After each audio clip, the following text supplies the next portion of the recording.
The youngest prisoner in Guantanamo? No, I wasn't. I was the youngest adult, but they were much younger guys than me, ranging from 9, 11, 13, 14. You mentioned the containers in Mazar-e-Sharif and the deaths which occurred either as a result of suffocation or as a result of the bullets that killed people when the holes were made into the containers. Do you have any indication as to who actually ultimately gave the orders to use those containers and to shoot into the containers? Were United States officials in any way connected with that decision? I wouldn't know that, but I did see the US Army present during the whole transfer from Kunduz to Shubhagan, Kunduz to Mazar-e-Sharif to Shubhagan. I noticed that the Americans were present. So I think that it was supervised by the Americans. So in other words, the actual shooting was done by the forces of General Dostum, but the Americans were present and complicit in this process. Yes. But they didn't actually do the shooting. No. Did they give orders? You are not aware of that? No, I'm not aware of that. But they were present during the entire period when that operation took place? Yes. Thank you.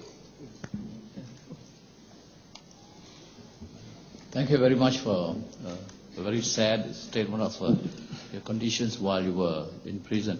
You have told us in a number of paragraphs that you have been subjected to very intensive and intermittent, in fact continuous and intermittent you were questioned terribly under very oppressive conditions. Did you succumb to those interrogatory tactics? Did you make a confession? Yes, as I said, we all signed confessions to say that we was members of Al-Qaeda. Right. I've got one more question. You were saying that you were forced to take, they forced and gave you injections. You were forced to take injections. How did you feel after that? Did you feel very drowsy and lazy and very sleepy? And did they also interrogate you after that? Yes. Thank you. Thank you very much also for your testimony. Just one quick question, and that is just to follow up on this. You say, I think they were supervised by the US. Could you give us a little more elaboration as to the basis of your conclusion? Thank you. We was transported on open back trucks from Kunduz to Mazar-e-Sharif. We was driven through the deserts. At a particular point, they stopped. The whole convoy stopped, maybe half an hour. And we was allowed to get off and use the bathroom. Well, it was a desert, so you had to go to your business. And during that period, when I looked around, I seen the Americans in the sand buggies and the jeeps with American flags, and I seen an American soldier on the buggy, close by, and I seen many of them. So the whole, then I kept my eye open, and I seen them all the way through the when I was transferred from A to B to C. You said you signed a confession that you are a member of an Al-Qaeda. Yes. Are you a member of Al-Qaeda? I think if I was a member of Al-Qaeda, I wouldn't be standing here today. You are not? No. Okay. Can you remember the exact wording that you signed? Because normally it was prepared by the authorities, you only signed. Can you remember the wording? What were you? It was, the wording was something down the line, I, Rul Ahmed. Yes. I'm a member of Al-Qaeda and was present at Turnip Farms. At the video? In the video. Taping. Is there anything else? No. Do you have a copy of this document given to you? I don't think so. Yeah. Thank you very much. Mr. Ahmed, thank you for your statement this morning. The brutal treatment that you received from your American captors, do you believe it was the Commander-in-Chief authorized, official, institutional American brutality and torture?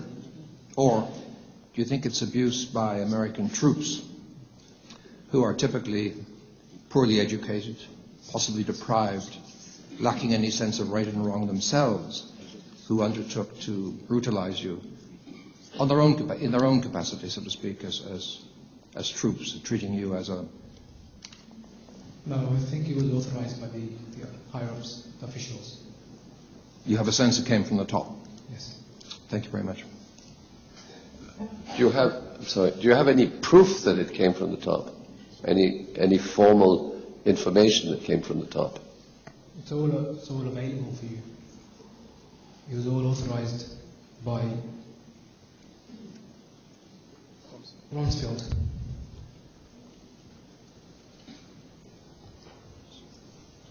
Mr. Chairman, I don't think it's appropriate to ask the question whether he would know where they came from. Yes. I think I was just going to ask him, does he know that for a fact?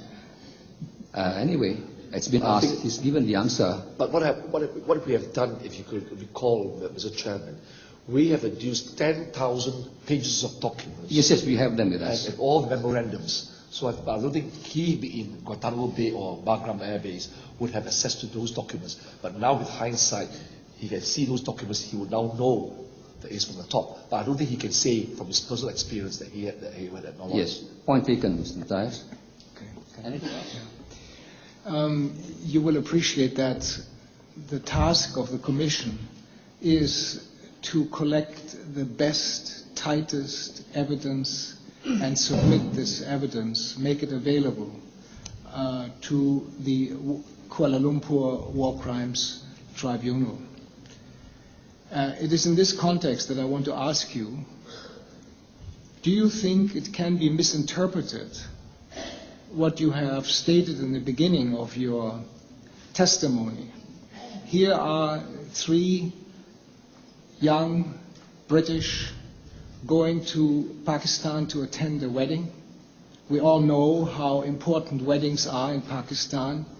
And then just a few weeks before, you decide to go across the border into Afghanistan rather than spending time in Sialkot, in Peshawar, or somewhere else in Pakistan. It's a beautiful, big country. I've lived there 10 years, so I know. I find the way you have phrased this and explained the decision to go on a little outing across the border into Afghanistan at a time when things were volatile is not very convincing. And it is in your and in our interest. We want to support and carry forward what is gruesome stories that we are hearing, but you must help us. And I therefore would ask you to explain a little bit more this decision to have a little holiday across the border. I was 18 when I first went to Afghanistan. I think most people would agree it is a time where many youth, teenagers, want to enjoy the time.